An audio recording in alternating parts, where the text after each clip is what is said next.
He's a great friend of mine.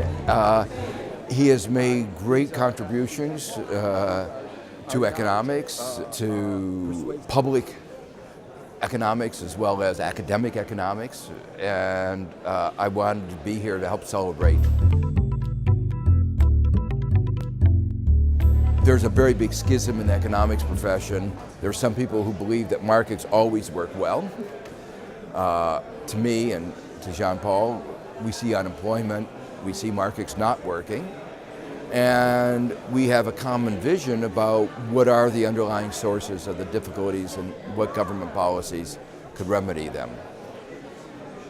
We also have, I think, a common commitment to you might call democratic institutions. Central banks that are not democratically accountable are a source of concern. We've been both very much engaged in development of metrics that will be the basis of a democratic dialogue of where society should be going. That it's not necessarily just GDP, but it's well-being. And what do we mean by well-being? And well-being not only today, but for the future, sustainability, worrying about the environment, worrying about the distribution of income. What I feel is that the deficit and debt is not the primary issue. The primary issue is to get the economy back to full employment. For a country like the United States, we can borrow at a negative real interest rate. So for the United States, it's very clear that the deficit is not a problem at all.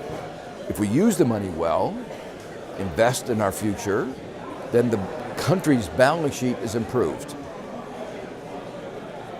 I would say similar kinds of remarks for France, that what matters is not the debt deficit, but the country's balance sheet. But obviously, there are two important differences. Size. U.S. is larger, it's a reserve currency, and it's not part of the EU or the Eurozone. And the Eurozone imposes constraints.